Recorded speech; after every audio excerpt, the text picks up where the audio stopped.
Welcome to Social Sessions. It's a true pleasure to introduce our esteemed guest, Karyn Mcluskey. Karyn is a leading figure in the realm of community justice and social reform. As the head of Community Justice Scotland, her tireless dedication to transforming lives and communities is awe-inspiring. But Karyn's journey is not confined to her professional accolades. It's a deeply personal mission to make the world a more empathetic place. With a background in forensic psychology, she's redefined rehabilitation and compassion in the justice system. And today we have the privilege of delving into Karyn's remarkable work and her profound insights. Hi Karyn, and welcome to Social Sessions. Well, that's a lovely, I don't think I'm esteemed, but that's a really lovely intro. No, definitely more esteemed than you think then, because you really thought high thought across the board. So Karyn, what I kind of just do with all the guests is just kind of take them back to their childhood, take them back to their kind of history. So where is it? Were you Glasgow based? Or No, so I'm from a pit village, the Redding, in sort of central Scotland. Just a really ordinary wee place, really. Aye. So was there any kind of, when you were growing up, did you kind of have any kind of stuff that you would see like that was maybe kind of similar to the Glasgow stuff, or kind of any kind of social deprivation or anything like that? So I thought, do you know, it's really difficult when I think back, because nobody really had any money. There wasn't any boat houses around there. Aye. But I was lucky. I had my mum and my dad, and they were good parents. And I always think it's who's behind your front door that counts, definitely. Doesn't it? You know? Definitely. And just dead ordinary. My dad was a labourer and my mum was a secretary. And then, you know, and they just tried to improve themselves and had 3 girls, you know. But my dad loved judo. He was he used to take us to judo all the time. So I've got really fond memories. And not a moneyed background, but just a loving background. Which is obviously, is really lucky these days, Karyn. And back then, obviously, like there was a lot of kind of deprivation and stuff, do you know what I mean? And probably not as much this day and age. It seems to be there's a lot more kind of money at one side, and then in these days and age. But so how did you become kind of interested in social justice and stuff like that then? Do you know what? So my dad passed away a couple of years back, but it was really from him. My dad cared about everybody. I mean, he just did. He would pick. I mean, he trained later on. He went to university later on. He went to night school and went to university later on. I was at his graduation, you know. And I mean, he did biology, so he was always bringing animals home. I mean, honest to God, we had voles in the washing basket. We had an owl. Somebody had given him an owl. And, you know, and this thing, which turned out incredibly vicious later on, but like he would, you know, he would bring animals home all the time. And then he started he was a school teacher. And, but he taught judo in the sidelines, and all the kids loved him for that, you know. I mean, I think he was probably quite a tough teacher, but he was genuinely interested in other people. And I think that's probably where it's come from. I think it's interesting you say that, because a lot of kind of people would kind of say that it's nature and stuff like that. It's a great way to kind of become an empathetic person, and also the martial arts as well is a thing that teaches a lot of people. So it's interesting you've got the 2 kind of foundations there, and that's obviously instilled that kind of empathetic part in you, Karyn. Yeah, and just that, you know, it was always great fun. You know, that sort of, you know, I remember, I always say that's the first time that I realised that Santa Claus wasn't real, sorry kids, was because I got a dojo suit for for Christmas. And I was like, Santa would never have brought me that, you know, that sort of thing, you know, because like my dad was like, right, we're going to judo. And so I just think, you know, that camaraderie, that, you know, caring for each other and the team. So I think that's pretty good skills. Oh, definitely. It's obviously set you up for where you've kind of went to in life, Karyn. So obviously just kind of looking at your background, I kind of obviously when I was researching and stuff, it was interesting to see you were obviously, when you went to university, was it to study nursing? No, so I trained as a nurse first. I trained as a registered nurse when I think I was 17 and a half when I started, which I always think now is an extraordinary time to sort of try and, you know, you're meeting death. You know, you're meeting people at the very end of life, often in pain. You know, it's very young, isn't it? It's really, I mean, it is really young. And when I think back, I was probably too young to start off doing that. I hadn't matured enough, you know, to be able to meet that sort of complexity in people's lives. But it was a great thing to do. I mean, I am endlessly pleased that I stayed the course and finished it off, because it's given me a lot of skills. I mean, not only the fact that obviously I'm a really good stitcher now, but, you know, for lots of stuff that I've done later, and I worked, you know, right through all my other sort of studying. My sister-in-law, she's actually a nurse as well. She's quite high up nurse, but she kind of does I don't know if it's a scrub nurse, like, and the things, and obviously she's really empathetic, and she's really kind of got that background, and my partner's best friend as well, she's a nurse as well, and she's the same. She's like, would help MD. I think it instills that. I don't think there's any point going into it, Karyn, is there, if you've not got that kind of... No. And some of the best people I know are nurses, you know, so I work a lot with the Queen's nurses. I work, you know, we've got the parish nurses up in Dundee, and I just love the fact that people will speak to them, you know. People like health, you know, because we're not there to judge you.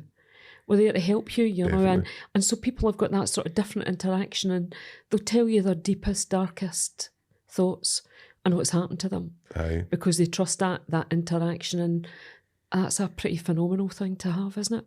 Especially, as you're saying, like at the end of life and stuff like that, when people are at that kind of stage where they may be questioning their own, like, is there a God? And this is the type of things I think I would be thinking about if I knew I was dying, and maybe having somebody there that's got that empathetic, compassionate side to them is something that maybe their family's not able to give them at that time because of the stress and the strain, maybe. Yeah, and that's why hospice nursing is so, you know, phenomenal, really, in the whole palliative care world. And when we read about things like a good death, you know, Atul Gawande, in terms of, you know, what matters to you at the end of your life. And there is, you know, there is a real skill and compassion to be able to do that sensitively, without instilling fear or, you know. Anyway, I think I think they're lovely. I have got huge regard for some of the people who are still in nursing. So obviously you moved on for nursing. Did you go into forensic psychology? So I did my degree in psychology. I went to East Africa for a wee while to nurse, and then came back and did a master's in forensic psychology, investigative psychology. And did you have the kind of... were you planning on going where you went, or? So I was really interested in how people work together in groups. And I don't know why, you know, I'm just really interested in how people make decisions in groups. And, you know, I mean, part of my original degree was I went to Northern Ireland. And so it was, you know, the Troubles were there. So there was a lot of research going on about how people operated in groups, terrorist groups as well. And I was just really interested. I don't know where it came from, really. But it's sort of, I'm still fascinated by it, you know, around how people do things in gangs or in groups that they wouldn't do just as a single person. Oh, no, I mean, that's a massive problem that I don't even know if it's just Scotland. It seems to be the gangs have went to a kind of different level, even across Europe. I mean, you used to kind of hear of like Mexico and South America, stuff like having these big kind of cartel gangs, but it seems to have kind of seeped into Europe as well now. And I do believe that most of these guys start out in small gangs where they learn a different set of rules because they've maybe not got the same kind of background that you can, where they've got the parents that will tell them they're maybe stepping out of line or they're doing this, or the discipline. And we were talking about, I was actually talking to a guy, Bobby Keenan, yesterday about the tribalism thing there. I think there is if you don't get that validation at home, you'll seek it outside the home. Yeah, you need to belong. I mean, that's the thing. I mean, human beings are born connected. We were never meant to sit behind screens and look at people online. We like connection from the very moment you're born to the moment we die, really. You know, we need that sort of connection with other human beings. It's how you get validation. Definitely. It's how you learn skills. And if you don't get it in the places that you're meant to get it, you'll find it elsewhere. Aye. Oh no, I agree with you 1,000,000% on that, and that'll probably take me into my next kind of question, because I know that you worked kind of, you were a massive part in setting up the violence reduction unit, which was a huge success in the 90s, and to be honest, I think like that big push for the big kind of thing would maybe be good to get back at this moment in time, the way things are looking in the streets now. So there was we started it in 2003 when we had huge problems with, homicide, murder, and lots of sort of recreational violence on the streets, And there's an old quote that you need to see what everybody else sees, but think about it differently. Aye. Now, we can look at, we're hearing all these things around antisocial behaviour and all these problems, and people want to apply old solutions to it. Aye. And I'm not sure that that's the right thing. I think we need to think of new ways of working, of new ways of supporting people. And when we started, it was that, well, one, we didn't know actually what was happening. We knew some of it, but not all of it. Aye. And so we had to find out, was that surveillance issue? So what's the level of the problem? And then we had to look at all the risk and protective factors. And you and I and everybody that's going to listen to that will know it. And we've talked about, having a supportive family, about learning the skills to be able to navigate your way through life without bumping into drink or drugs or violence or whatever else. And then you need to find out what works. So what is it works to try and get people out, to support them wherever, if they're at risk or whether they're actually involved. And then you have to scale it up. Aye. And that's what we did. We tried to put things in place that would make it better and not worse for people. And the thing is, I had thousands of people right beside me. I had teachers who were trying to keep kids in school. I had health visitors who were going to visit parents and trying to support them in a different way. I mean, we could be here all day if I told you all the amazing superhumans that just showed a bit of discretionary effort and thought, I'm with you, I'd like to change this.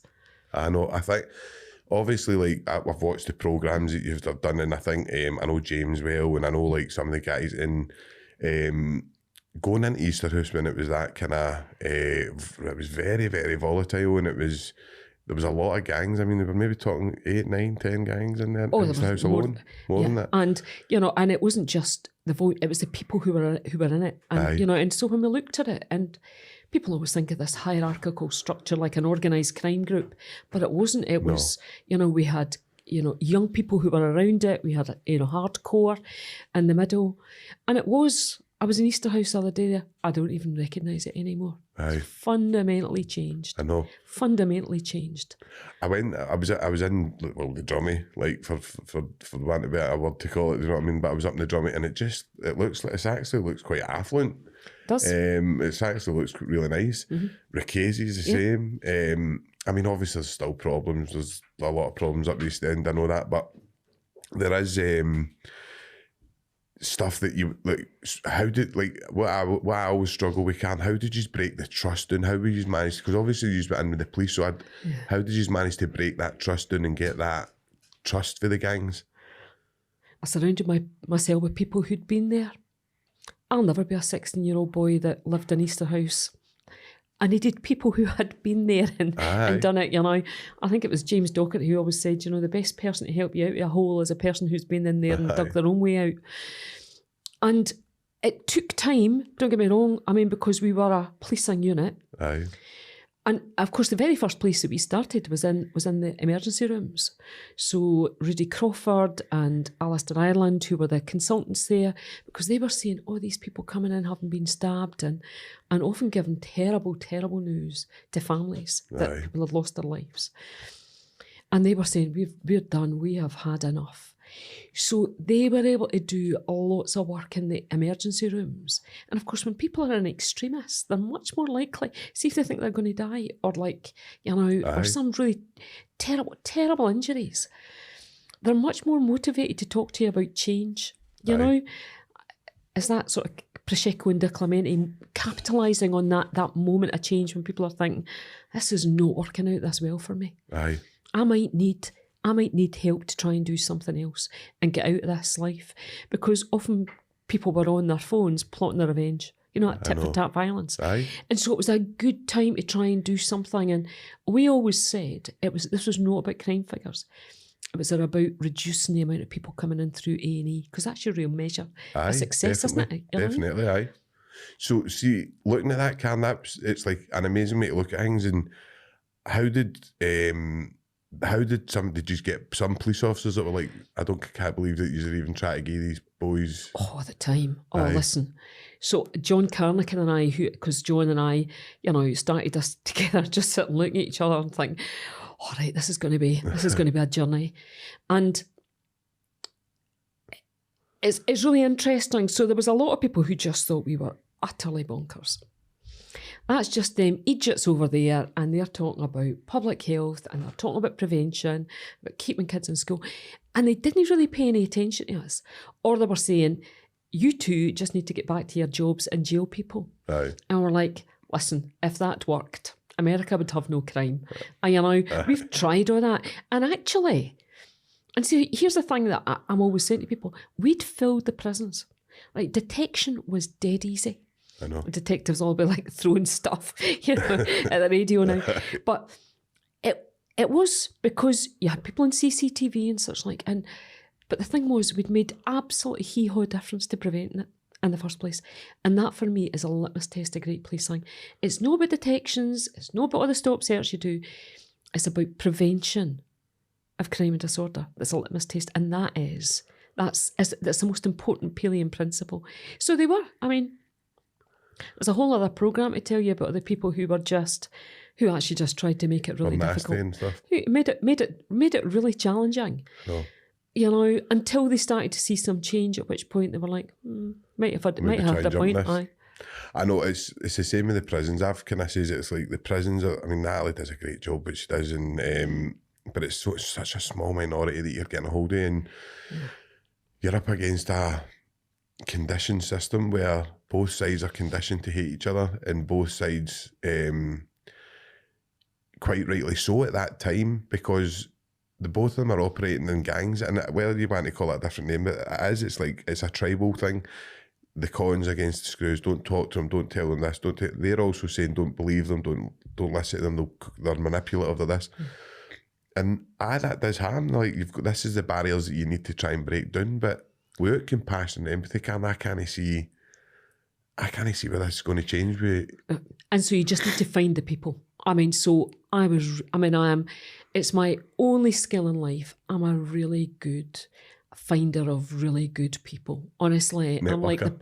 I'm really good at it. It's my, you know, if you ask James, it's like, I can find the cops who absolutely get it. They understand that human connection. Aye. That we are saying, does it make any difference what uniform you're wearing? We are essentially the same. And I found loads of good cops who said, what we've been doing before, you know, the jailing grandfathers, fathers and sons hasn't worked. I want to try and do stuff that's different. You know, I found actually police officers who'd been teachers before, and you know, and we got them to be campus cops because they had a fantastic set of skills. It wasn't about arresting kids. It was about being a good role model. It was about trying to connect what was happening in young people's lives and communities, and then why they were acting out in school. You know, so you have to see the behaviour in context about what they're bringing in and what they're living. So I found loads of good people. I found teachers who just said, I know what you're asking is really hard, but I'm going to try it. You know, the fantastic Nancy Clooney out in Dalmarnock Primary School, who I would make a dame if I could, who just understood trauma, understood what required to foster resilience. And this totally was back cared in the 90s, and loved it. Were. No, this was like in the early 2000s. You know, just loved the kids. Aye. And that's what you need to do. Is you can't solve the whole thing. I can't make every cop understand that what we're doing is the right thing, but you can find enough that you can make a difference. And that's what you have to do and get to the tipping point. Definitely. No, it's obviously amazing. The work you have done has been second to none. And I'm not a big fan of the police per se, do you know what I mean? And it's like I've seen in things and they've done things and that, and it's people like yourself who break the mould. And kind of that's what I'm kind of trying to do. I'm kind of trying to do that with the prison, like looking at prisons and trying to, but a lot of people don't really want to listen. It's when you're saying you need to kind of break down. There's I don't know, it's like there's always, you go into, when we're doing work now and stuff like, you'll go in and the prisons and you'll say the MAT standards are getting rolled out, you're beginning human rights, and it's all great saying it at a high level, but it's no filtering down, Karyn, that really isn't it? And it's people like Natalie and stuff like that are going in, and Natalie, I can't believe she's changed Berlin into being probably the most progressive prison in the Scottish prison system. If you'd said that to me 10 years ago, I'd have laughed at you, do you know what I mean? She's like an infection, but a good infection. Aye. You know that thing? So, I mean, you know how infection spreads through, and sometimes it leads to compassion fatigue. You know that people saying, things are never going to change. But you can have a positive infection as well, where people, you know, Natalie is going in there, and I adore her. You know, she goes in, she shows people dignity and respect. Aye. And that spreads through not only the people who are coming in to, you know, to Cisco and to the recovery cafes, but also the people that work around them, because they see a different way of working. Aye. And then you see dignity and respect right back to you from the people who you think are going to be, you know, they're going to be aggressive and violent and duplicitous. And they're not. They just, you know, they just want something different. That's not to say they know how to get there. Mm-hmm. And that's the real challenge. And it's not a linear journey, is it? You know, progression's never in a straight line. People recover, or, you know, they try and change their behaviour, and then sometimes, you know, they go backwards, and then you've got to pick them up again and walk beside people. And actually, I think what Natalie and the team in there have done is modelled resilience. I know. And stickability, which I quite like. Definitely. No, I obviously, I was part of the kind of initial setup of the recovery cafe, and I probably didn't take it as serious as to what I could see, and it was like, I'd done 15 years, a long time in prison, Karyn, and it was the biggest change that I've ever been able to see, and I know it wasn't a great amount of people that you could date with, but for what she offered and what she actually, and just the whole fact to get in a room for a full day with an officer being in it was absolutely a massive thing, because you're then allowing them to go, look, we're taking that aspect away. And then it was amazing that Mick's story would actually allow people to go in with an officer. So you've got to take your hat off to both sides. Absolutely, in there. You know. And that's similar to what probably you've done in Easterhouse, was managed to get maybe even some of the harder families, and maybe some of the harder to see the good that you were doing. You can, and you know, so you hit on something really important there. So sometimes it's not a great deal of people, but see if you manage to change somebody, and somebody thought, God, I never thought he would have changed. It makes them think about themselves. Well, if he can do it, I can do it. And they start to see a bit of success. And when we did the Edinburgh military tattoo, and we paid the guys to come through, and, you know, and they were telling their families that I'm on the ramparts in front of 2,500 people every single night performing, you know, and whatever else. And the families are thinking, oh my God, I'd never have thought that, you know. And there's a bit of pride in what you're doing. And that's how change happens. Sometimes, I hate to say it, it's one at a time. Because when you start to think of the big, and you mentioned the word strategic, it's overwhelming, and people think, oh, we'll never change this. And actually what you need to do, and I hate using this phrase from the bottom up, but, you know, in the front lines, and just start to change people. And then you tell people about the stories, about change. And then it gets people thinking, oh God, I could do something. Who knew? No, a bottom-up approach is amazing. Like, it's I think it's when you get to see the stuff and work. It's so easy to sit, go to big fancy road shows, go to these things and talk about massive change and all this kind of stuff. But when you go in and you don't see it, you get disheartened. But when you go and see, even as you say, like the one or two people changing, you go, oh, there is possibility here, and there is guys. I mean, I know a couple of guys that I would have wrote off that have changed through Natalie's recovery cafe, and I would have never thought these people were capable. And that's my prejudice. That's me being shut up, because I'm sitting going, nah, no chance. Do you know what I mean? Like and then to see them flourish, probably better than me. Do you know what I mean? In a lot of ways, and you're like, God, can't believe how well he's excelled, man. It's amazing, isn't it? You know what I mean? Aye. There's been quite a lot of studies, where they take a photograph of someone before and then afterwards, and they're I unrecognisable. know. And but there's nothing easy about that change. No. I think that's the big thing. I think people don't understand how technical and how difficult and how draining that change can be for everybody involved, both for the people who are supporting, Definitely.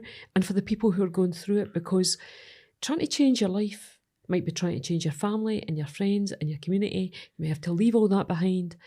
Is a huge ask. I don't think people really understand it, and trying to break behaviour patterns that you've done for decades and then think, no, actually, I need to be something different. And sometimes that's because people have got kids. Aye. And they think, I need to change this pattern.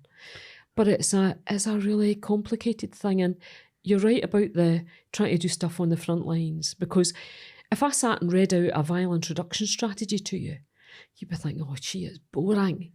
If I point to people and tell you it's that person we're trying to change and this is why we're trying to do it, because he wants to do it, Definitely. or she wants to do it, then it's got meaning. And I think this has got to have meaning for us. And we've got to be able to see people, because that's what makes me tick. It's where the success comes into it. It's like you can, I mean, obviously I probably say too much about when I'm talking about like the big recovery movements and stuff like that, and I go, like, come on, man, the drug deaths are still like going up, and they're like, you're taking a win when we're like dropping it by like 4 deaths and stuff, and you're taking it, and I'm going, and I think it's similar with the violence and stuff like that, where, or even in prison, you need to see people, you need to see something, and I've seen it, so I believe in it now. So I've seen the people change that I go, I wouldn't have thought that. So that's changed me now. I go, it's possible. Like, it is possible now. So I've got that outlook. But I think that these great projects are sometimes just, I don't know, they're like, bastardised for a better reason by the bigger kind of cop in the government and stuff like that, just because they're not ready yet. Do you know what I mean? So they take these, I don't know, like the projects and stuff, and try and run with them in a different way with the wrong people, and it just seems to know. Yeah, you've got to be connected to the thing that you're trying to change. Definitely. You can't. This is not a leadership exercise in that sort of way where you just pick something up and try and put it in place. It has to have meaning to the people that you're trying to do it with. Aye. They need to understand and be part of it. Yes. And they need to have a relationship contract with the people who are going to be working with them. Aye. I mean, and if that's not there, it will never work. No. And I think that's the problems of governments all over the world, really, isn't it? They want to do, they pick up a problem and they want to solve it. So they either make laws around it or they throw money at it. But it's not just about money. I keep saying this, and this is where people will be stoning me as a witch. I remember when we had loads and loads of money and we didn't sort this either. Aye. We need to know what works. We need to do it with people and not to them. Aye. Because that's the only way it will sustain. That's No, the only way it definitely sustains.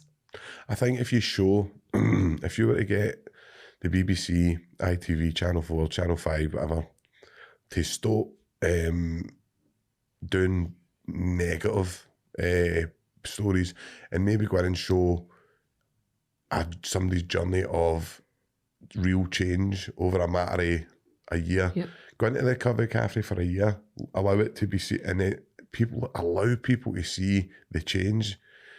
That's when people go, oh my God, I didn't know that's what they were doing in there. Like, that's rehabilitation. And you know where most people get their information about crime and disorder and drugs? They get it from Netflix. I know. So you're right. People need to see and think, oh, that is amazing. I really understand it, because what we're trying to do is really complicated. You know this. I know. You can't. It's not. I can't do it in 550 words in a Scotsman column. I can't tell you about it in 2 minutes and expect you to understand. I've got to show you the complexity and the messiness and just that, how long it takes to change for people to really understand it. And that's a really tough thing. And you're right about the negativity. I think the sense of Calvinism in Scotland, you know that, oh my God, we're doomed. You know, if it's nice today, it'll rain tomorrow. I think is our undoing. So I was having a rant last week about how I hate every year when they do the SIMD figures. So what we do every year is we tell people that the place that they live in is terrible. It's terrible deprivation. And it is about the place. Aye.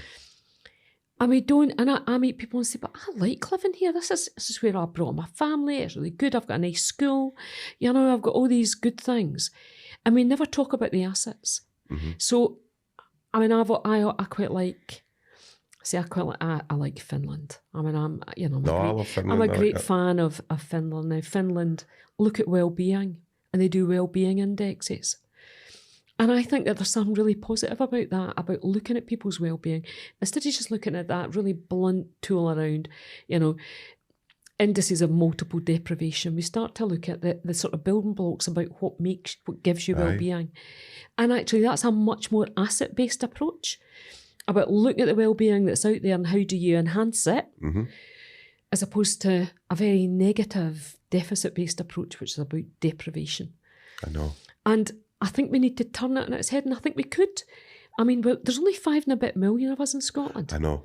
I've said that. We are not a big country. And if you look at the countries that have fundamentally changed, so not only just around violence, but, you know, support their kids well, you know, make sure their kids have all the skills, you know, to get through life, like communication and problem solving and team working. Their countries have 5 million. I know. Because you have a grip and span of command. It's an old policing sort of term. Because you can actually, I can still fit Scotland in my head. I can envisage it. I know.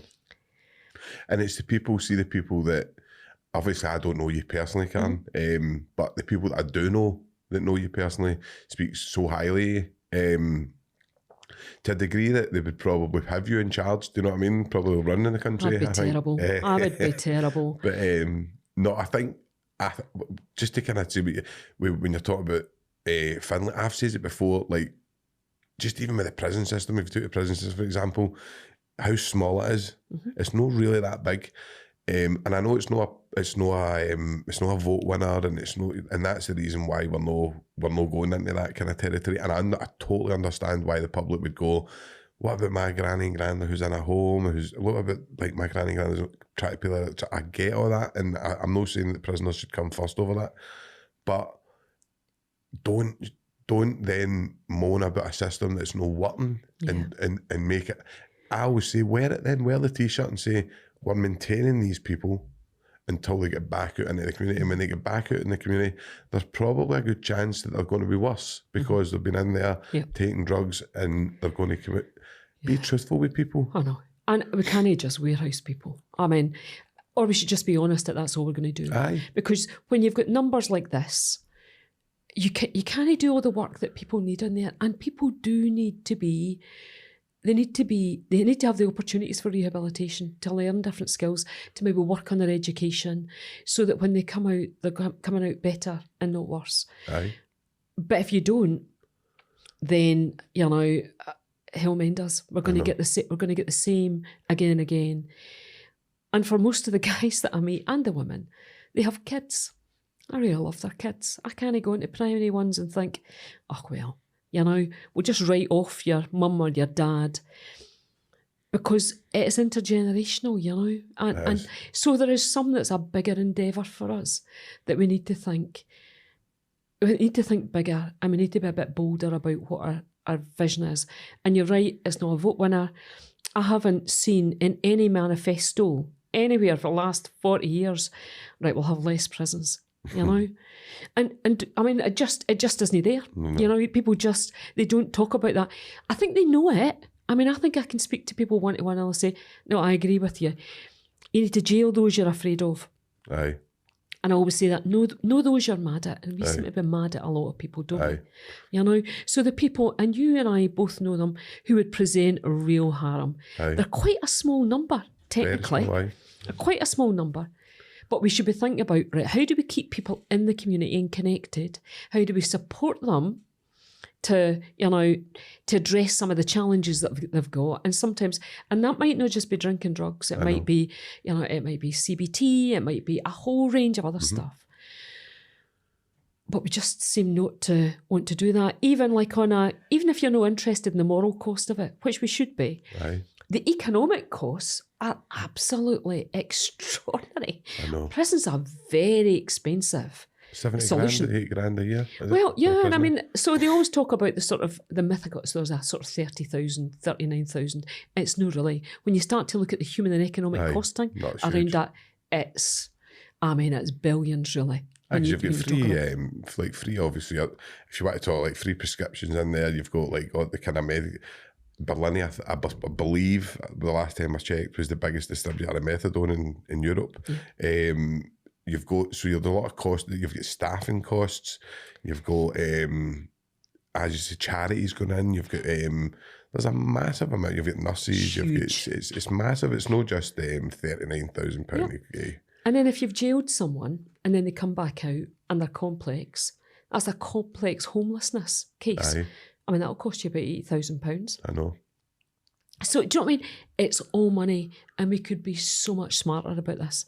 And I hesitate to use that tough on crime or the other soft on crime. I talk about being smart on crime. Where's the evidence? What is it we do? And then how do we put it in place? Aye. But we need to set a long-term plan. Definitely. Because we're not going to be able to change this overnight, and nobody is. But we should be able to imagine amongst ourselves what this looks like, and then think, right, how do we get there? And wouldn't that be good? I'm always struck when I go in, and I went into one of the recovery groups last week, or a couple of weeks back, and I said to the guys at the end, we're finishing off, and there were some really hard topics, and people were saying, no, I have caused harm, And then I said to them at the end, tell me something good about yourself that's never appeared in the paper. Tell me something that's positive about yourself. And guys were saying, I'm a really hard worker. I'm a good dad. Mm-hmm. Everybody has assets. Everybody has assets, and we need to think about people's assets and then build on them. Individualising people's treatments into it. Individualising them. And I was asking some of them about what's the worst thing that people had said. One of the guys was really smart. He said, I hate being called a prolific offender. He said, because I can't live above it and I can't live below it. And it's taken me ages to try and work out, but he just feels that's him labelled for life. That there's nothing else that's positive. But he can't get out.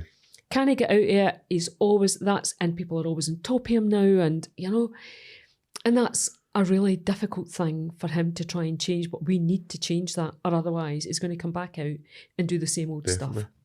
I've said it before, like, I know some of the guys who are probably in the papers, big, I don't know, whatever you want to call them, prolific criminals or whatever, people with big high profile names and stuff. Some of them are the nicest people you'll meet in prison. And I'm not saying what they've done, I'm not trying to justify their actions in any way. They've chose that path that they're on. Some of them won't come off it. Some of them will stay to that path, and that's all they know. Understand why they get there, understand. But I also think if you were to say, how did you get here? Mm-hmm. There's a process of there's a process of brute going through it. There's a process of luck that you've not been killed in the process. There's a process of just being able to work out and navigate that criminal element. But if you ask them, how did you get there? Probably most of them, I don't know. Like I just yeah. And as I say, as you're saying, to drop your ego and come away from that is extremely hard. And I say it again, I'm not trying to justify it, but that is what you're dealing with a lot of the time. Yeah. I mean, there's no excuses for crime. I always say there's no excuses for crime, but there's loads of reasons around it. And I have to understand the reasons. Whether people like it or not, I have to understand the reasons to stop people doing it again. Aye. But I have seen, so we employed lots and lots of navigators within the emergency rooms, because obviously intervene when people were coming in there having been, have been assaulted or they've been in fights themselves and come off worse. And lots of the people that I employed had come out of the prison set. Had done. I know a few of them. Well, I'm thinking about one guy who said to me, having done, I think he'd done about 19 or 20 years. Aye. And he came out and he's phenomenal. I'd trust him with my life. Aye. I really would. He said, was always a lovely guy, by the way, in prison. He was one of the guys who was lovely in prison and always looked out for you and stuff like that. But and is doing it outside. But realises he's did harm, and came out and he said to me, nobody's going to give me a job, I'm 50. I've done all these time. And I said, but we'll give you a job. Aye. And honestly, he was like the Pied Piper. Aye. You know, he was, you know, obviously big in recovery now, set up his own organisation. And actually, if I could human clone, I'd be human clone him, because the impact he has is absolutely disproportionate to, you know, what I would ever have thought would happen to him. I mean, just amazing. And I know lots of people like that. I mean, obviously these guys were involved in heavy in crime, and they're able to reach people that a normal police officer, a normal social worker, a normal person wouldn't be able to reach. There's a level of trust there as well, because they've lived it, and because the people feel safe just in that, talking to them the way that they know you've been through that, and and turned their life around, the bravery to be able to turn their life around, you know, to be able to stick with recovery, you know, to admit that, you know, and it's that old phrase that you're powerless, I know, you know, in the face of those substances. And that's a big deal. And to be honest about what's brought people there. And I think when they see others having done it, it's much easier to walk that path yourself. Definitely. And, you know, and that's, I mean, I've been really fortunate. I've been really fortunate to bump into people who've been like that. And can I tell you, hand on heart, I don't think any of them have let me down. Aye.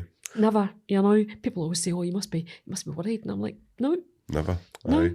You know, because I think when you give somebody a chance, and, you know, it's an equal footing that, you know, you trust. I mean, these are people who worked. I can phone them at night. I mean, and I have phoned them at night. I phone them at weekends and say, would you come out with me? You know, I need to go and meet somebody. Never a second's thought. Always there. Aye.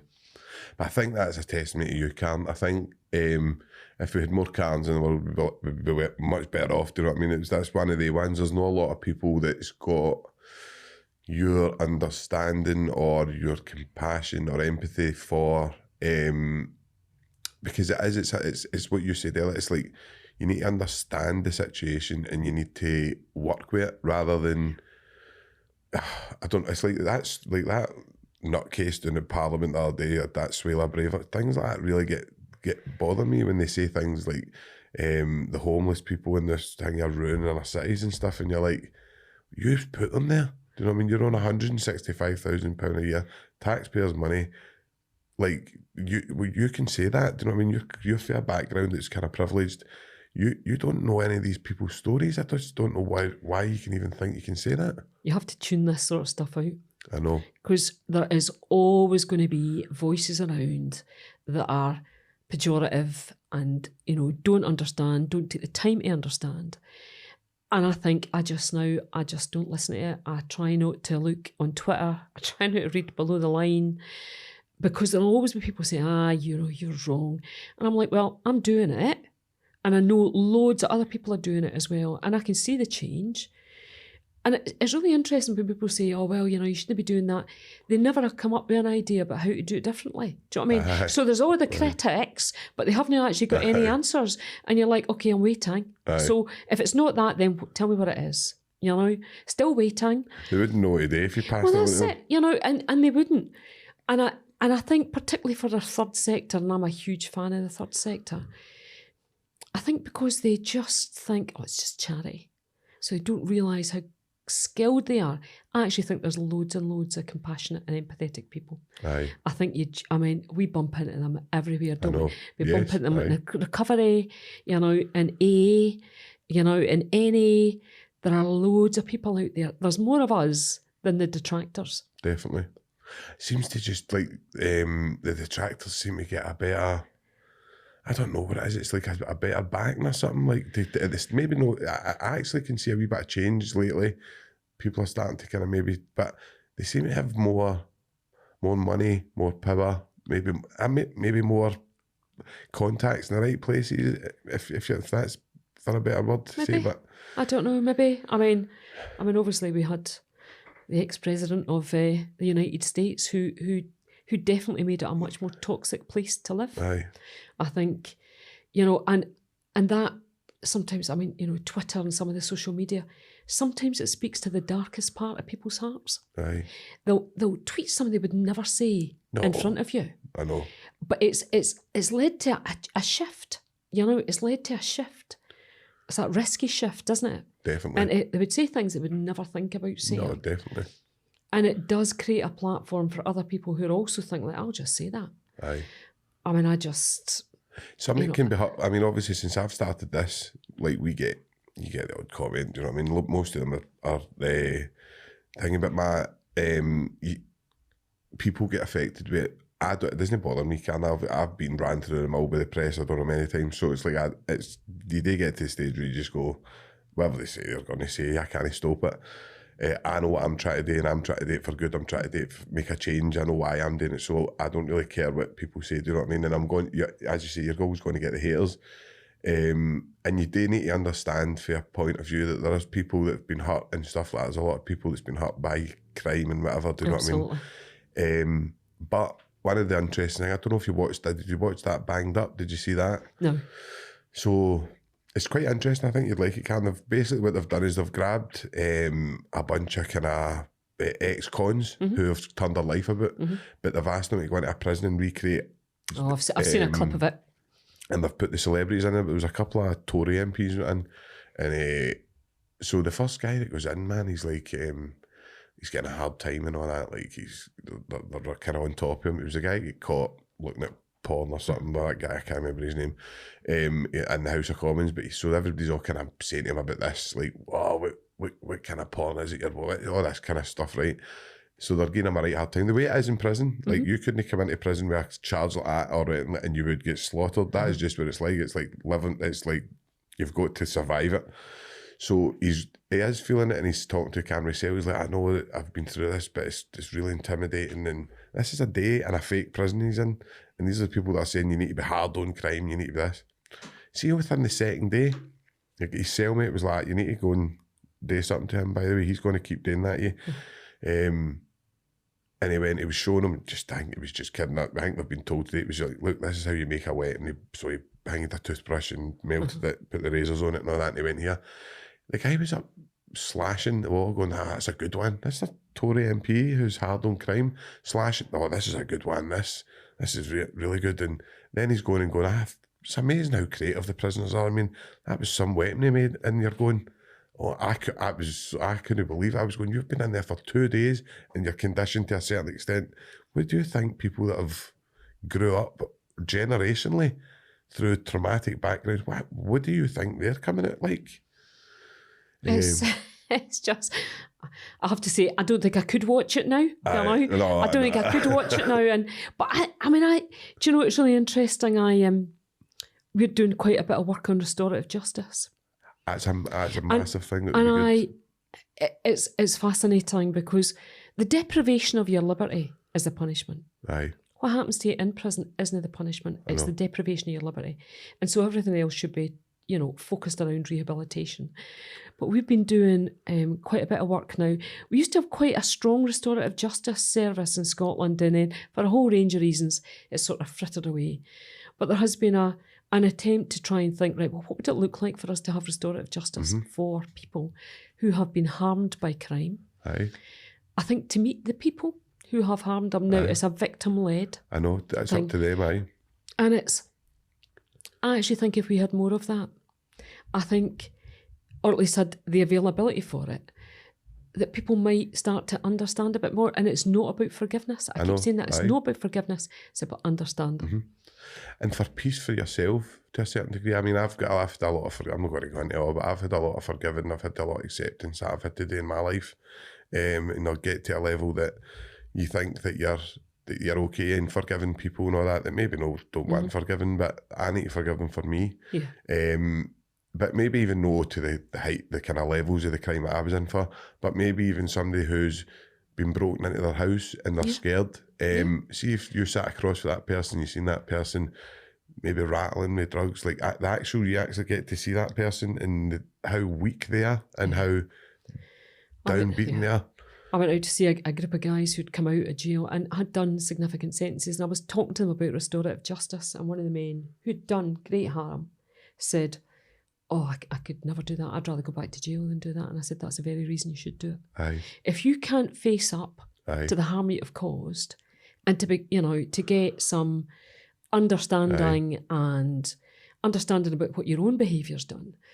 And I can't see much hope for change. Aye. So I think it's a really interesting thing. And actually, the most serious crime, and particularly for violence and for murder, it's actually much more effective, Aye. interestingly enough. So I know lots of families who have wanted to meet the person who's done Aye. a terrible thing to someone they love. And as I say, it's not about forgiveness, but they've had a bit more understanding, and it's made them feel better.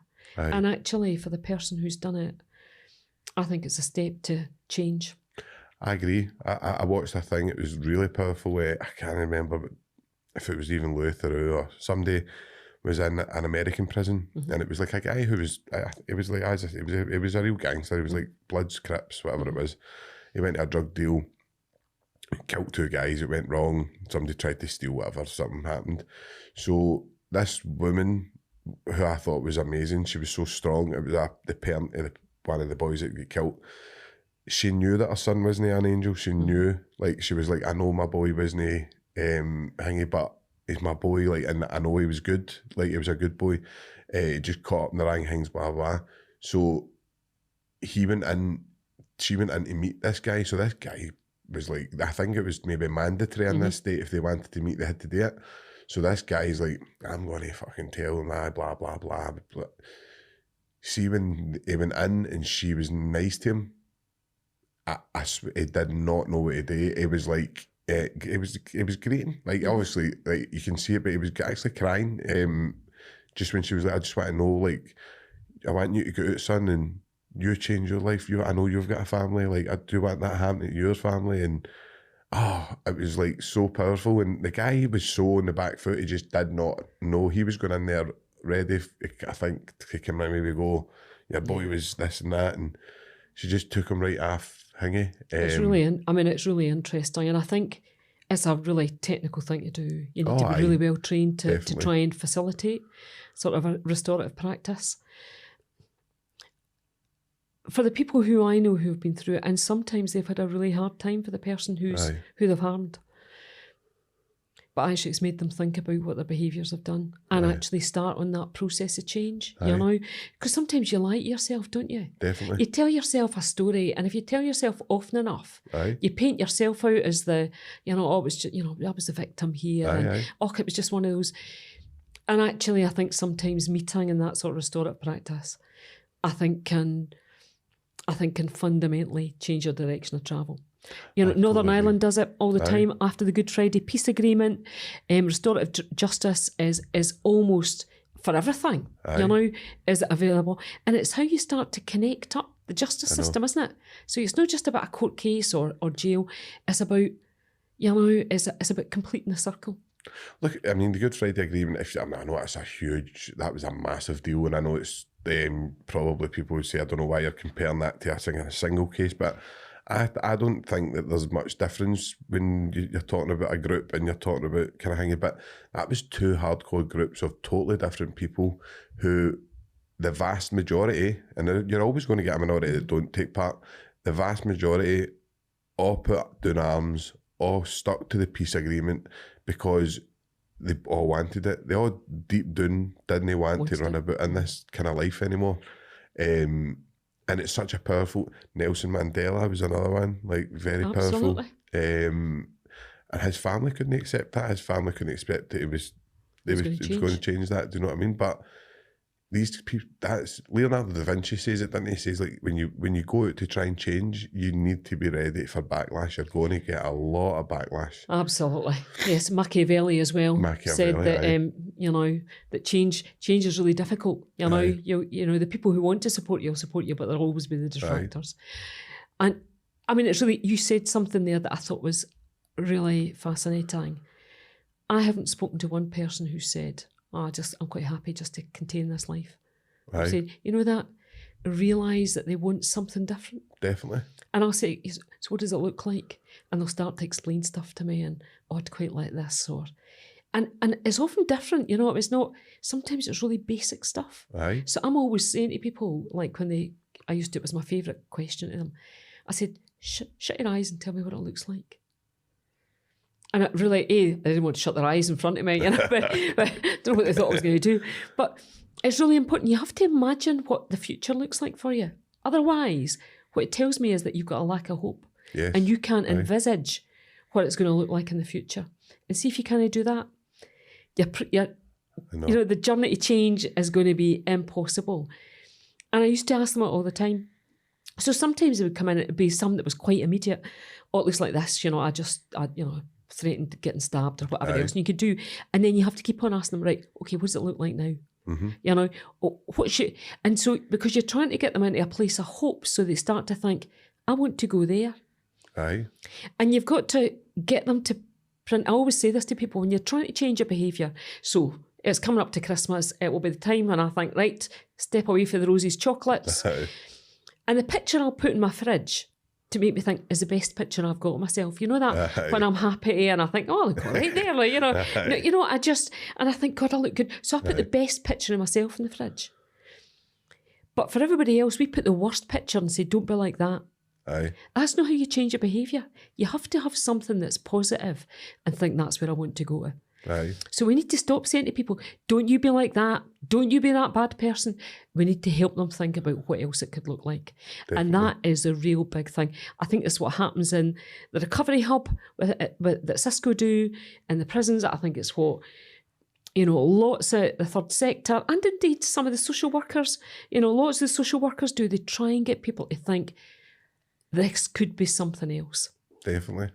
No, I say that I've used this a couple of times, Karyn. Probably people will say this all the time, but I say to people, imagine yourselves like a 100-year-old granda or whatever, right? And your wee nephew or your grandson comes up to you and says, Granda, tell me about life. What a day. Going to write it down for me. See whatever you put down on that letter, that is your value system. That's your foundational value system. It's your foundation for life. If you're not living that, you're going to be in conflict. Mm-hmm. You're going to have anxiety. You're going to have depression. You're going to, because you're not fulfilling what you believe. That's your core beliefs. And when you don't fill that, you're going to be in conflict with yourself. And I don't honestly think anybody goes to school and goes, I'm going to choose to go and have a life of crime or addiction. Or I don't believe that. Do you know what I mean? So I think people, we swing a lot of people, like especially with social media now, like all these fake people driving about hired Lamborghinis and all that, and it's young boys are getting sucked in with it and going, thinking that this is the way that they should be living, and you're going like this, and they're not even living like that. Like it's not real. I know, it's not real. So fake. And Danny Dorling has just written a book.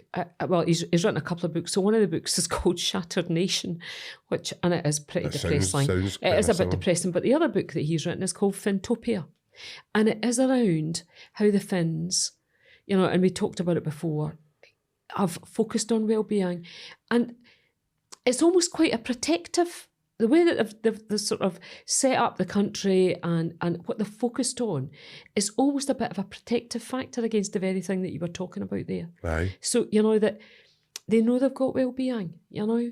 I mean, they drink quite a bit and it is quite dark. Aye. But there is something that is protective so that, I don't know, it's a bit of a shield against that sort of falseness that's out there because, you know, they've got supportive families, they've got good education, although I always talk about this, our education system doesn't just focus on reading and writing and passing exams, it focuses on skill building. Definitely.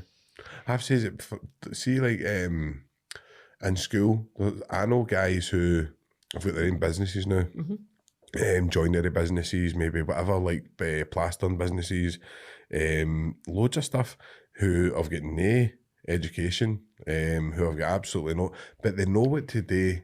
So see if you've got a kid in school who's going to disrupt the class and going to go down that path because you're trying to say you need to learn trigonometry and you're like, I don't know what good that's going to do in my life. I don't want to do this. I don't care what it means.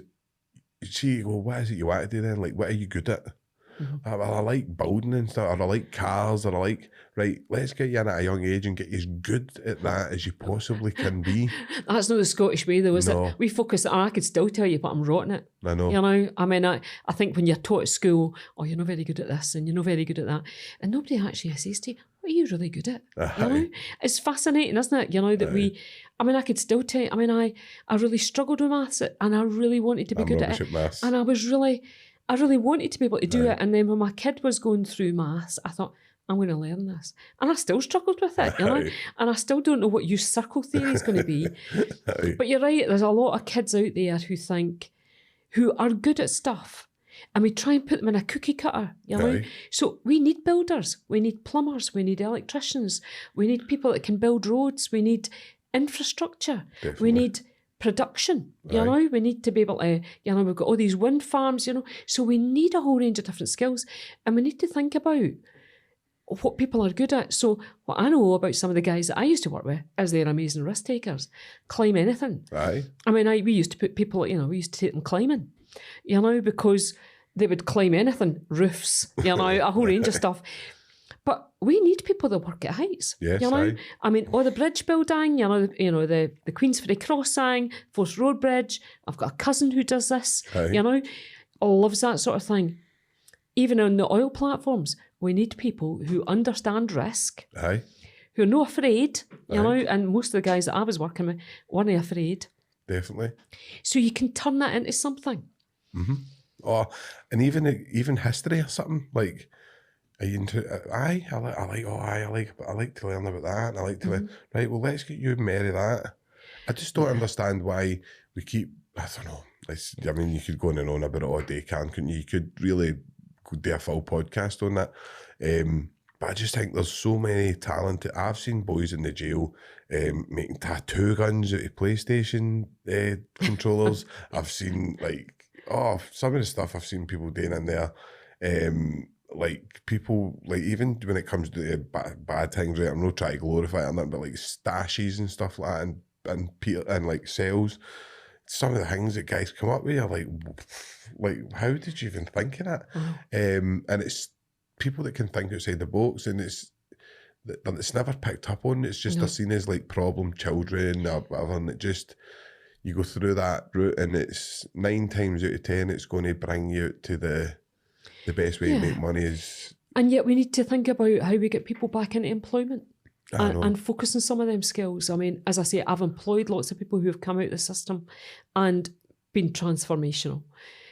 And yet I still think it's held against you. I don't know what people think. You know, we're going to need to change we just look at past convictions as a predictor of future behaviour. And we know that when people have been out of that for a while, it's no greater prediction of their offending in the future than it is for me. You know, so it does frustrate me because we need people in jobs. And there is, and I know people won't like me, there's a wealth of talent. A wealth of talent there that if we can support people, they can go into, they can start to earn square money, they can support their families and their kids can see their mums and dads, you know, fulfilled in employment, and obviously it needs to be decent pay. I mean, surely that's a much better direction of travel than what we've got now. One of the boys in Banged Up, in that Channel 4 programme that we were watching, he was an ex-con, he was in for armed robbery, stuff like that. The guys that they had in were all serious offenders. Like at some point, the guys in for contract killings and all that. There was like a lot of people that were, it was guys that have changed their life a bit. So this guy was like, he was getting this other, I can't remember his name, but he was getting this other Tory politician that went in. So this Tory politician did actually go in, and he was like, do you know what, you all deserve to be here. Like, he had his viewpoint, and he came across with it. So this guy was like, what about the trauma that's caused to us when we were growing up and that we're in this system and all that? What do you think? And he said, what about the trauma about the victims? And the guy says to him, what about the trauma of the next victims then? And he didn't know what he said, and he couldn't answer it. He was like, what about the trauma of the next victims? He says that I'm going to go out and cause, he went, because that this, you know, thinking of them. They went, that's done, it's in the past. And you can't, it's, again, I'm not trying to downplay it. There's no way you can downplay that some victims' lives get ruined by crime, and understand that. But you do need to look at the future ones, and you need, if you're going to either own the badge and say, we're maintaining these people, we're keeping them away from society, or do what you're saying you're doing. And, I mean, the SPS thing is we transform lives. I don't see that. I don't see that. A small percentage, and that's usually people like Natalie and that are kind of driving these changes, or maybe somebody has a spiritual awakening, something like that. Do you know what I mean? That's the kind of changes I see. Like yourselves, maybe go and do some stuff and all that. Like there's different good groups that have got these empathetic, compassionate, and understanding backgrounds. If you go into a prison and you had 100 jobs to give, but you had an attitude, and you were going to, know what, I'm going to give you this job, but it's a last chance, and see if you do it. Everybody, fuck off, mate. Yeah. Keep your job. That is the way the jail is. People are at the bottom. They're there. They've been there for that long. They're comfortable in it. And sometimes they self-sabotage. Definitely. Self-sabotage because they always think what they've always got. Aye. And so they can't. So you give them something that's hopeful. I remember I was speaking to, we were running a programme, and the guys were almost at the very, very end of it, honestly. And then one of the guys went out, and he just, anyway, it's a long story, but he did something. And I was speaking to a colleague, Lorraine McGrath at the Simon Community.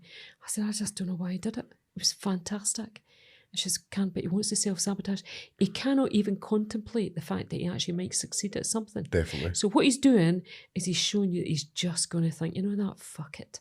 And I'm just... If you've seen him, he would be so gutted to see and literally, I couldn't believe it. I was like, oh my God. He wouldn't even be able to look at you in the eye. I know he would... I've seen people like this who... People I love and people that are still in my life that I know, and are on the kind of... the cusp of addiction and all this kind of stuff, and... they've not got the best light, and I love them. They're my people, they're my pals, and I would never speak bad of anybody. Do you know what I mean? And especially when I don't think it. I don't think they're bad people at all. Do you know what I mean? But they can be bad people. But the moral system that they've got, I look at like these politicians and I go, their moral compass is better than theirs at times, man. Like, well, things, and I know that'll be controversial for people to see it, but that's my opinion. It's only my opinion. I'm not saying that's for anything else. But I think it's really interesting. I mean, I get a chance to speak to lots of people about crime and about what it takes to prevent crime. So I keep saying I'm in the preventing victims job. Yes, that's what I do. That's my sole reason. Aye. And for that to happen, I've got to work with people who are either at risk of falling in, of committing offences, or are already doing it, because that's the best way to prevent future victimisations. And I've forgotten what I was saying. Oh, that's terrible. What was I saying? What was the question again? No, we were just talking about like the victim, and I was saying the politicians have got a better moral compass, stuff like that. So I get a good chance to go and speak to people. So I talk to a lot of people around that. So the people I really love speaking to are young people. So I go in and I speak to the 4th, the 5th and the 6th years. And I do it in all the schools. I go out to all the schools. And I love it because I'll show them something and I'll say to the kids, right, what do you think should happen to this person?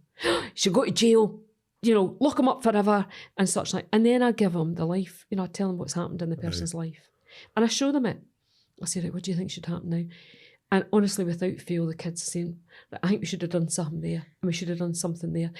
And young people experience that cognitive dissonance much more than older people. So, you give them a new piece of information and they'll actually change their whole perspective. So they're not wedded to thinking, that's terrible, we should be hanging by the neck until dead and they should all be in jail forever and let's build more jails.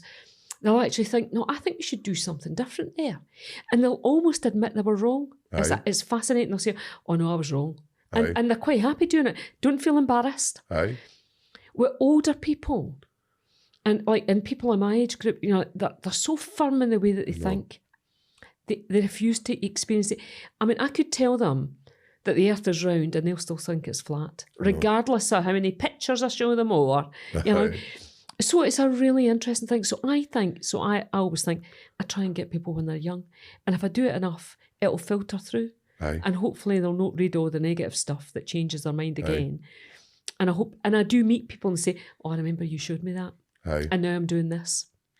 Obviously, that will kind of take me on to my kind of next, because I was obviously going to ask you a wee bit about like the position you're in the new car, and then the kind of obviously the organisation you work for, and a wee bit about, I know you do a wee bit about the CYCJ, and I really like the CYCJ. I do as well. So I think that's where you get them as well, is you need to try and get these boys when they're young, get these lasses, the girls, boys, whatever, and I don't think, I mean, I'm not allowed to work with children that because of the offence, and that goes right across the board. Just because you've got an offence, they don't really allow you, which I don't agree with fully. I think there should be some sort of, I'd love to go into schools and tell my story, and when you do get the chance, the only chance that I've ever seen people, they were bringing people in, when I was in, I don't know if it was Addy or Shots, I can't remember, but they came in and asked, and without fail, a couple of lifers who were right well-known lifers, who were like well-known in the system for being violent and this and that. I'll do it. I'll go up and talk to them. So they brought in two wee boys, two wee lasses, I think, for kibble, who were basically, next step was prison. We all told a story, told them where it was not one is held back, but we all told them, and we went so the officer went away, and the officer that actually done it, I didn't really like. I thought it was a wee bit of kind of, but see, when I seen him doing this, it changed my view on him. Do you know what I mean? When I seen him doing this, so he came back and filled us in, and he was like, listen, do you know, the three of them have went back to school. He went, one of them's no issues, but the three of them have went back, and they're working, they're all, and see, when we asked him if he's got any questions, none of them asked us anything or anything, but they were taking it on. Yeah. So we says 6 months later, he says, listen, it says one of them was back, he says, but one went away. He says two of them were able to move on. Yeah, it's really interesting. So scared straight doesn't work, and you know that. No, definitely no. I wonder if they were listening to the human side of the story and finding a connection there, as opposed to, I've never been a great fan of thinking to kids, don't be that, you know, showing them something that's positive. I get the feeling that when you were speaking to them, they've connected with something. I really like the work that's been done with young people. Aye. As I say, I love some of the teachers that I work with, because they're really trying to keep kids in school and really trying to no end up excluding kids who end up on the streets. Because I don't know where people think when they end up on the streets. And I was looking the other day there, and I was saying to people, this is why it's important. In 2009, we had 931 16 and 17-year-olds in prison. Wow. We had almost 3,000 18 to 20-year-olds. So 2019, it gets to 2019, we had 149 16, 17-year-olds, and almost like 1,000. So we do, and it's come down even further. And literally within the next, I would think, couple of months, we'll not have any 16, it's a golden question, right? And I've said this mountain. I don't like Alan Turnbull, I don't like Dorothy Bain and all that. I'm not their biggest fan, but the bill that they put through for the under 25s was an amazing piece of work. So that was Lady Dorian, actually. So it was a sentencing commission. And the thing is, you might not like the evidence, but the evidence is the evidence is the evidence. Now, it's no train tracks. You don't have to apply it like that as guidance. And when Lady Dorian put it together, and what they were talking, I mean, we were involved in it, was around all the evidence about how the brain matures. And actually that everybody can change. Aye. They can. You know, Bowlby said that way back in the 1960s. Nobody's impervious to change. Aye. And actually, I think it's a really solid piece of work around when you are sentencing younger people, you need to have an idea of rehabilitation and change in mind when you're doing it. That doesn't mean to say that you can't send them to prison, because if the offence is serious enough, then of course you can. Aye. However, they can change. And I think there is something really that's really good for Scotland, that we actually can look at the evidence and think, right, that's what we're going to put in place. Definitely. And it's getting weaponised at the moment, you know, because you'll always have cases where, you know, it shouldn't have been applied like it like it's meant to have been. But actually, I think it's a force for good. And when we look at our young people, because you think, so the majority of people in prison right now are over 35. Aye. Now, I would almost suggest to you That's people where we've failed to prevent it. Aye. Do you know what I mean? So we Aye. failed to prevent it in school, that were probably excluded from school and had all that trauma. But there's a much smaller group coming up. And I wonder whether that will filter, and we will have a much lower prison population because we'll have prevented it. And oh my God, is that not fantastic? Definitely. I wasn't aware of that. Honestly, Aye. I've been showing everybody, because I'm actually speaking to teachers and I'm saying, look, if you change the beginning of the story, you change the whole story. Aye. And so that sort of work is just amazing. I mean, it is amazing. So in all this negative stuff that we get in social media and all the cases, where there's been a sort of strange judgment that has really negatively affected people, or a wrong judgment, you need to keep your eye on some of the good stuff that's happening. Definitely. And just say, we need to keep on doing more of that. So you need to put your shoulder at the wheel and do even more of it. So we need to try even harder to keep kids in school. We need to try and get them into positive destinations that give them meaning and give them, they're able to have to support themselves, to support their kids and their families. And actually, that's what's going to change us. Aye. And then, but you've got to fix it whilst it's moving. For the people who are in right now, I can't write off the guys that are 35. So No. I need to work harder with them as well. Mm-hmm. No, I agree with you. And I think, obviously, I always thought that was Alan Turnbull that started that thing, but it was actually Lady Doreen's. I've seen some of the other work. She's quite progressive, and I quite like the stuff she's done. But I take my hat off to the Crown and all that for doing it, for taking the thingy for doing it. Do you know what I mean? And because I've been in the school, I've been in the University of Crime, and that is what it is. Pullman was the eye opener, where I seen the guys with the loudest kind of personalities, and the guys with either went on to be the kind of loudest kind of gangstery guys, or whatever you want to call them, but they also 9 times out of 10 went down the road of addiction and and that was your future reoffender that was in and out, done as much time as me. They were literally out two weeks and they were back in. Do you know what I mean? So it's a life sentence in instalments. Definitely. And I seen that was always the kind of people who you can look back at now and go, that was the one that was the kind of big name, like I don't know what you want to call it, whatever, like the kind of big name in the hall, and he would do this and he'd do that, and they all end up traumatized so much, or they make good connections and they end up going down the organised crime. Yeah, absolutely. Because you're doing, and they're making contacts, you're making this, you're learning how, right, I'm not making that mistake again. You're learning to listen to people's cases, you're learning to people how to get away with this and how you get away with that. And I just used to go, and then you'd go out and you used to go to do like shots and stuff, 21, and a lot of the guys would look at you were only young and stuff like that, but you were listening to them as well, and you were listening to how they survived the prison system. And all the guys will tell you in prison, like, it's a terrible mindset to have. It's like, wish for the best, hope for the best, and anything else is like, no, think of the worst, and anything else is the bonus. No, see, when you get into that mentality for 10 years, how to come round about that, and then when you, so I think it's amazing what they're doing. I do, honestly, I take my hat off to them for that. Like, and trying to divert people as well from the system in the first place. I mean, I've been trying to persuade, so Police Scotland. So they used to write, like somebody gets picked up for a minor crime, and there's a thing called antecedent information where you can say, Karyn's been drinking quite a bit, but she's generally fine. That sort of thing. They help the procurators make a decision to divert someone.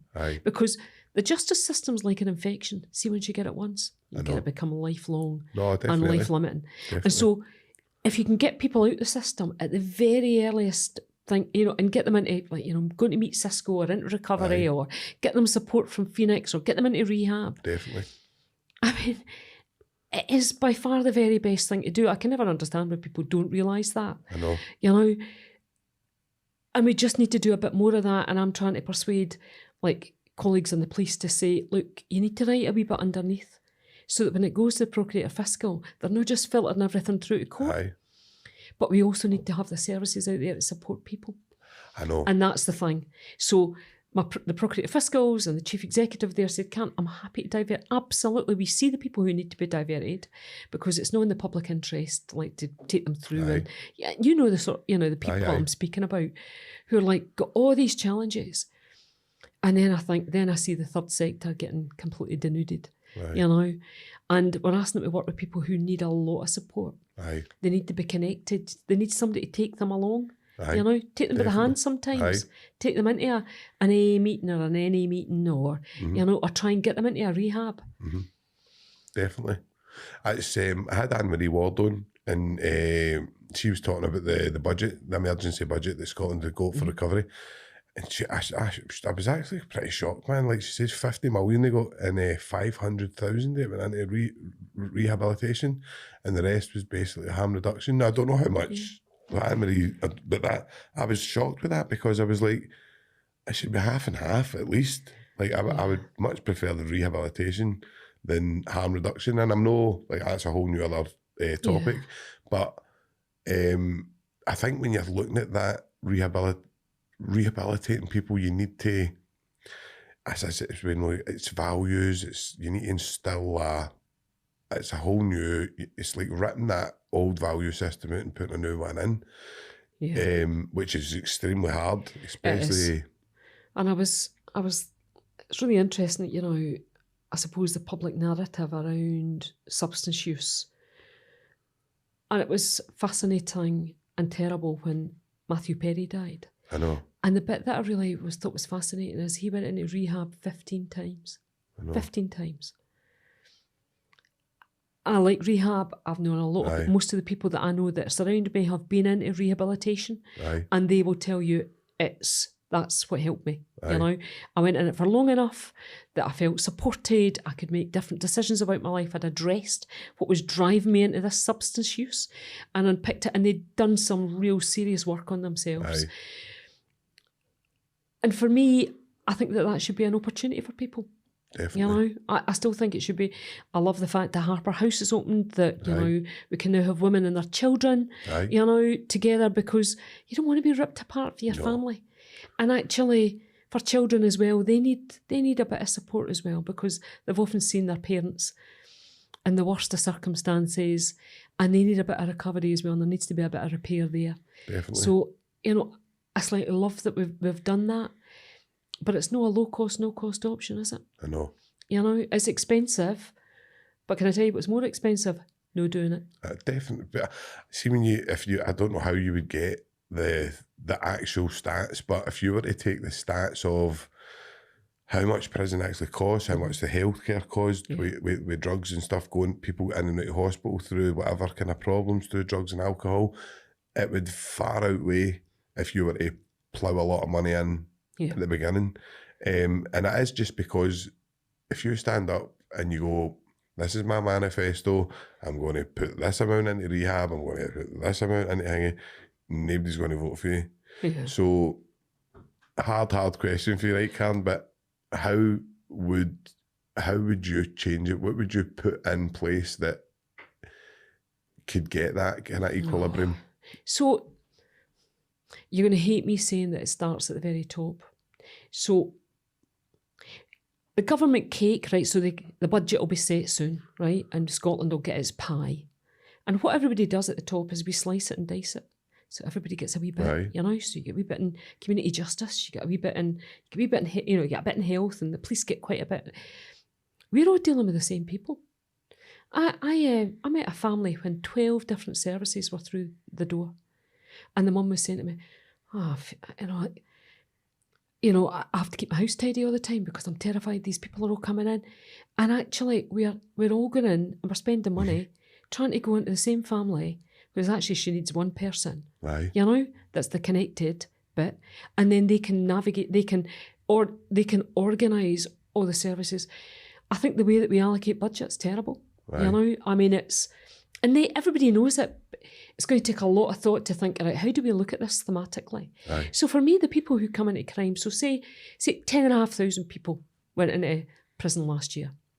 8,600 came back within the year. Is that as much as that? Right, so then we have maybe another 11,000, 12,000 that go into community orders. And then we'll have people who are on bail, obviously, who are out in the community. You start to add that up, that's not a huge amount of people. That's like a small football stadium. I know. Isn't it? Aye. So you start to think about it, and you think, right, so there'll be family issues there as well. See, when I start to think about it like that, I think, God, this is achievable. Aye. If we started to think about what the human and economic cost around that was, and we start to allocate our budgets differently, because those same people are also going to get ill later on in life. We know that. Absolutely. Life's a chronic stress, addiction, substance use, all that sort of thing tells in you eventually. Aye. So they then lapse into ill health later on, and they'll cost the health service loads of money. Aye. If we started to think about it differently, we could allocate money differently. Allocate money around family support. Yeah, allocate money around some of the education and trying to think about alternative education. But at the moment, we're like the ambulance at the bottom of the cliff, don't we? I know. We wait until people fall off, and then we think, right, let's get into action. I mean, I was having a conversation around a woman who was very deep in substance use, had a kid. And I was saying about, some of the rehab facilities that were out there. And somebody said, oh, she's not bad enough. Yeah, she's not bad enough. So it's really fascinating, isn't it? So we need to shift our mindset. Why is it we have to wait until someone's bad enough? No. It's before we intervene. I mean, that's just, and we do a lot of that. So there's a lot of money spent at that thing. I mean, it's why at that end, it's why we tell people to eat 5 a day, whether we do it or not, and we give people statins. It's because we knew that when they came into the emergency rooms in cardiac arrest and were pumping their chest, is actually, there was only a small percentage actually lived. So what we've done is we've moved into prevention, and we don't have a lot of that now. That's why we wear seat belts, because crush injuries, etc., were really difficult to deal with when they came in. So we've always moved into that preventative space. Aye. And we do need to do that. That is a lot easier said than done, because it's a big, gnarly problem. But I actually think that we have done a lot to get to the space, and I think there's a bit of a zeitgeist, that? Aye. A time when change is possible. I think that's what we need to do it. I agree with you. I see that. I see the kind of change in... No, I agree with you, and I think you put that well, Karyn. I think that is I think the politicians need to look at how they dish out the money better, how they, as you say, I mean, I'm not trying to diss the addiction services and stuff like that, and the like recovery teams, the NHS and stuff like that, but some of the stuff that they won't deal with because of mental health, and then, I mean, it's as if they still want to run away from dual diagnosis, as if it's not a thing, and you're like, come on, man, like, it's the same thing. Like, the guy's addicted because his mental health's so low, and his mental health's so low, so he's taking that. It's like the same thing. Don't separate them. Like, you need to send him addiction first. You need to work that out before we work out your mental health. Get together, man, and like work with him, man. Like, and it's that's that thing. When I said, at the very beginning, we need to change, because we need to look at the people who are there now and think, what services that they need, as opposed to what services do we have. I call it the ingenuity gap. Aye. About the need that's out there and the services that we provide, and the bit in the middle is the ingenuity gap, when we're going to need to think differently. So whether it's kids that are out of school post COVID, and we're going to need to think, right, what is it we need to try and get them onto a different path.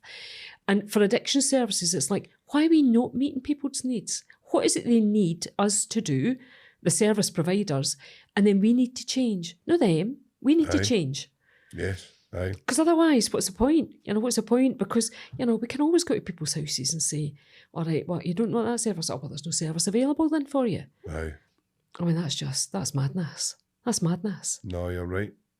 Totally. So just as we're coming up with the end, Karyn, it's been brilliant having you and all that. What's the future then for community justice? What have you got in the pipeline? So nobody really ever knows what community justice means. I always say I'm the prevention service, there to prevent offending for the first, the third, or the 70th time. I would quite like us to have a prevention service in Scotland. Definitely. Because there's very few people that end up in the system that I think, oh, that was a surprise. Aye. It's No, they're no hiding, right, you know. I know. And the amount of people that say to me, I could have told you he was going to be he was going to be a headline when he was 6 or 7. Well, what do we do then, you know? And I think we need to start to look at that a bit more. So I quite like a prevention. Well, that's my sort of thing that I think about, although some might call it a hallucination. No, it makes sense, But man. doesn't it, you know, in Right. terms of like, how do we prevent? And actually, when I'm speaking to people and I say, can we think about prevention? People say, why? I see what you're talking about there. You know, they understand the nature of prevention. They might not understand the concepts around community justice and about supporting people who've been in the justice system, a whole range of things. But they get the idea about preventing. They get the idea about preventing victims. It needs more money. The challenge is, with lots of the work that Natalie and others do, is it's not a building. You can't see and feel and touch it. No. You know, when you're coming out of court or out the system and somebody's picking you up in a GOAMI van and taking you to the prison, the jail. Aye. You can see and feel and touch it and you think it's a physical thing. The work that we do in community justice is unseen. I don't have a building. The work is quite quiet. It's long term and people don't see the visibility in it. That's a really difficult thing because people say, you want us to invest in what? Something that we can't see, that's no physical, because we quite like building jails. Aye. I think somebody had said to me, the only reason we're still using some of the prisons in Scotland is because the Victorians built them so well. But we need to build something different that's based in communities. Definitely. And I was given some evidence to pre-budget scrutiny, which sounds as difficult as it actually was because they were asking me about money. And I think they get it. I know that we're all really hard on politicians. They're sometimes coming into this and they've not got a background in it. I know. We need to give them the solutions. Right. We need to say, this is a direction, this is what we want, and support them to make better decisions in the future. Because otherwise, we just, you know, we go back down to the sort of the base level and then we start talking about, let's build more jails. I know. And I'm not really sure that I want to be in a country that just thinks we're just going to engage in building more prisons. Because I always say about, and it's really trite. If you're building prison capacity, so how long does it take you to build a prison? 5, 6, 7 years? I mean, so you're building prison capacity for 15 years in the future. That's like saying you're going to fail all the kids in primary 1 today. Aye. That's what you're like. Yeah, that's what you're saying to them is, I'm building capacity because I know that that's your direction of travel.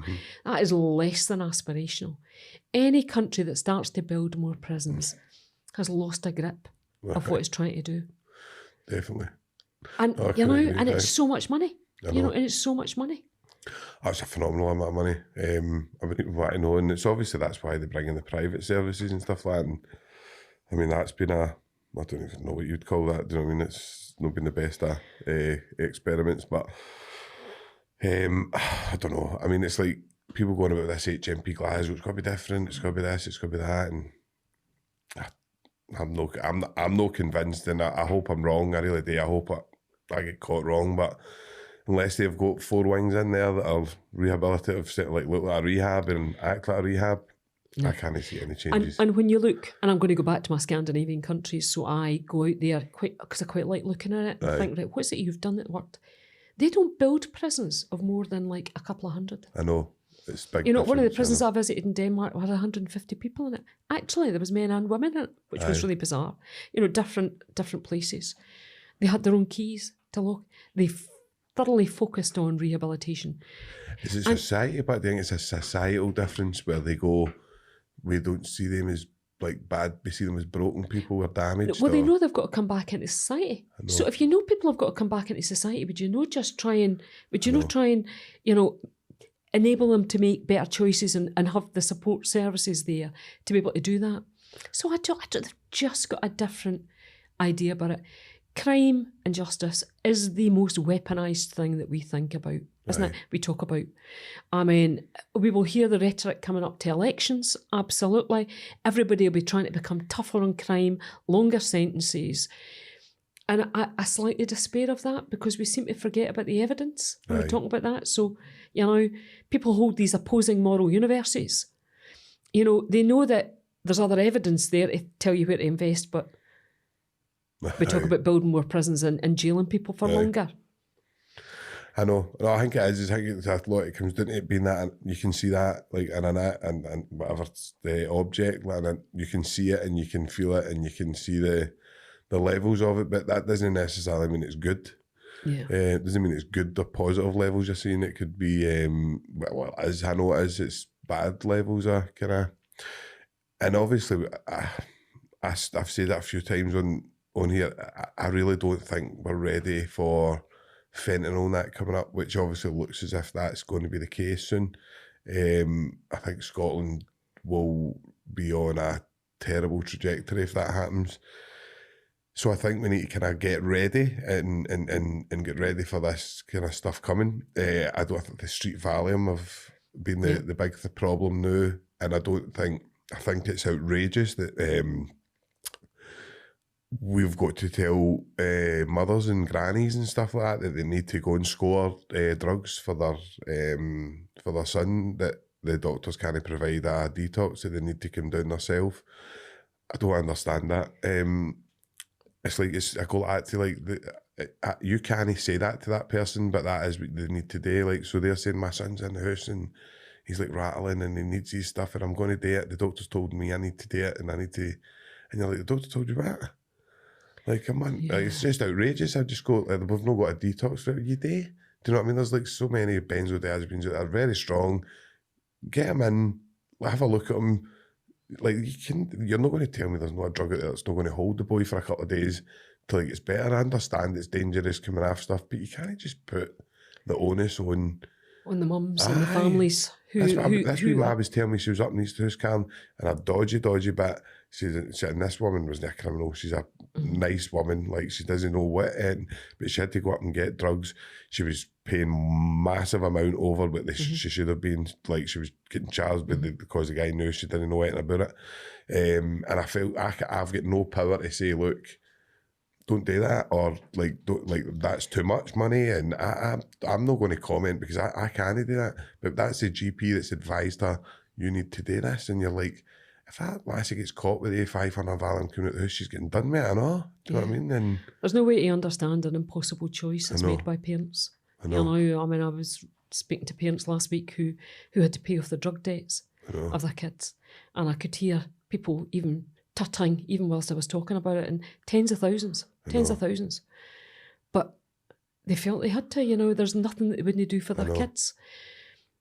I don't think we've caught up really, and I am not. I mean, you've obviously had Natalie and Anne-Marie on talking about substance use and the services that are out there, and it's not my expertise. I know a bit. Aye. I do know a bit. I'm an enthusiastic amateur in comparison to what they do. But we seem to just think, you know, so for heroin, we know what to do there.